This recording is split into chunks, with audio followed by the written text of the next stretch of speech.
আজকে তোমাদের সাথে শেয়ার করব লোটে শুটকির দুর্দান্ত একটা রেসিপি, যেটা কিন্তু আমি প্রথমবার ট্রাই করেছিলাম আর প্রথমবার খেয়েই কিন্তু ফ্যান হয়ে গেছি।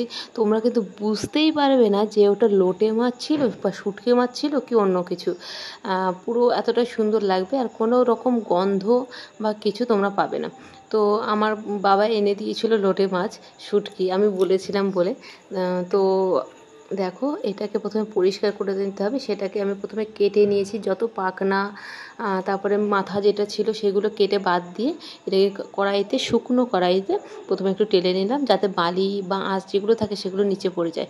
তারপরে আমি দিয়ে দিলাম একটু জলটা দিয়ে ওটাকে একটুখানি হালকা ফুটিয়ে আমি 1 ঘন্টার জন্য ভিজিয়ে রেখেছিলাম। তারপরে ভালো করে ধুয়ে আরও 4-5 বার ধুয়ে এই দেখো পুরো পরিষ্কার করে নিয়েছি, একদম সুন্দর পরিষ্কার হয়ে গেছে। আর ওইদিকে পেঁয়াজ যা যা সামগ্রী লাগবে সব রেডি করে নিয়েছি। চলো তোমাদের সাথে বলি কী কী দিয়েছি। তো প্রথমে একেবারে কড়াইতে দিয়ে দিলাম তেল, সর্ষের তেল। এইগুলো যেহেতু মাছের রেসিপি, সেহেতু আর যেহেতু ভুনা টাইপের বা ঝাল টাইপের এগুলো না সর্ষে মাছে খুব ভালো হয়। তো প্রথমে আমি স্লাইস করা কয়েক কোয়া রসুন নিয়েছিলাম। 3 কোয়া রসুনের কোয়াগুলো বেশ বড়ই ছিল, তো 3 কোয়া রসুনটা স্লাইস করে নিয়েছিলাম। সেটা হালকা করে ভেজে তার মধ্যে লোটে মাছটা দিয়ে এবার একটু লবণ হলুদ মিশিয়ে এটাকে ভালো করে ভেজে নেব। যেমন আমরা মাছ ভাজি সেরকমই ভাজবো, কিন্তু তার মধ্যে রসুন দেওয়া রয়েছে।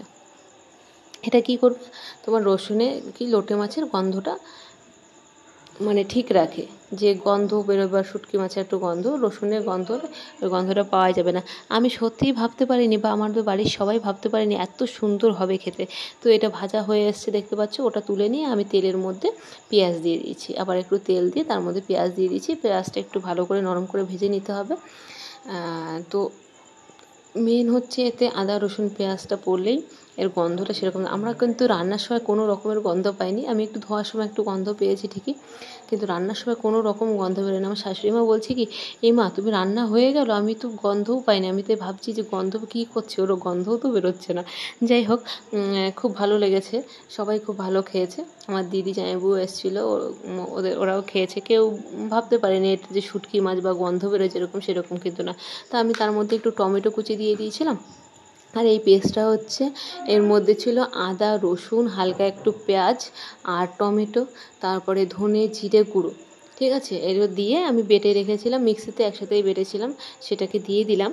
দিয়ে একটু ভালো করে কষাতে হবে যাতে পেঁয়াজ আর টমেটোগুলো একদম পুরো মিশে মিশে যায় মশলার সাথে। তো দেখতে পাচ্ছ এটা পুরো শুকিয়ে এসছে আর মশলাটাও এক জায়গায় হয়ে এসছে, তেলটাও ছেড়ে দিয়েছে।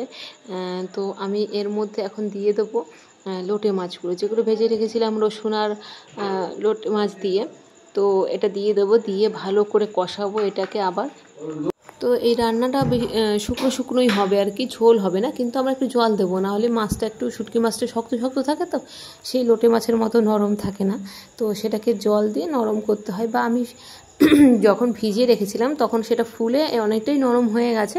এখন আমরা জল দিয়ে আর একটু নরম করে নেব, যেটা ভালো লাগবে আরও খেতে। তো আমি পরিমাণ মতো জল দিয়ে দিয়েছি, যেহেতু এটা শুকনো শুকনো হবে তো আমি বেশি জল দেবো না। যদি ঝোল ঝোল হতো সেই ব্যাপারটা অন্যরকম ছিল। তো আমি অল্প ঝোল দিয়ে সেটা ঢেকে দেবো, ঢেকে দিলে এটা আস্তে আস্তে শুকাবে আর ওটাও ভালো করে সেদ্ধ হবে। তো এইদিকে দেখতে পাচ্ছ আমি ঢাকাটা তুলেছি, এটা প্রায় প্রায় শুকিয়ে এসছে, শুকিয়ে আসেনি এখনও, মানে ফুটতে শুরু করেছে আর উপরে সুন্দর তেল ভাসছে। কালারটাও জাস্ট, আমি একটু লঙ্কার গুঁড়ো ইউজ করেছি, কারণ শুকনো লঙ্কা এমনি বেটে দিলে যেটা হয়, তো লঙ্কা গুঁড়ো দিলে কিন্তু হালকা একটু কালারটা অন্যরকম আসে। যাই হোক, দেখতে পাচ্ছ মাছগুলো মনে হচ্ছে বাহিন মাছের মতো, হ্যাঁ, কিন্তু বেশ ভালোই লেগেছে কিন্তু খেতে। তোমরা অবশ্যই আমার রিকোয়েস্টে একবার চেষ্টা করবে খাওয়ার যদি পারো।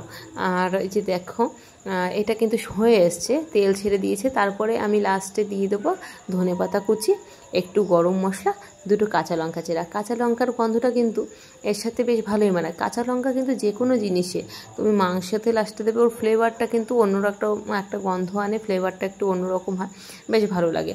আর অনেকে আমি ভাবলাম যে ঝালটা যদি কম হয়, কেউ যদি ঝাল খেতে চায়, লঙ্কার জন্য 2টো চিড়ে দিয়ে দিয়েছিলাম। আর ধনেপাতা দিয়ে ভালো করে মিশিয়ে এটাকে এখন নামিয়ে নেব। তারপরে গরম গরম ভাতের সাথে সার্ভ করতে হবে। দুর্দান্ত টেস্ট হয়েছিল। আশা করি মানে যারা খায় না, কখনো খায়নি শুটকি মাছ বা লোটে মাছ, এইভাবে একবার ট্রাই করে দেখো, আশা করি দ্বিতীয়বার খেতে চাইবে তোমরা। তো চলো, আজকের ব্লগটা এখানে শেষ করছি। কেমন লাগলো রেসিপিটি অবশ্যই জানাবে।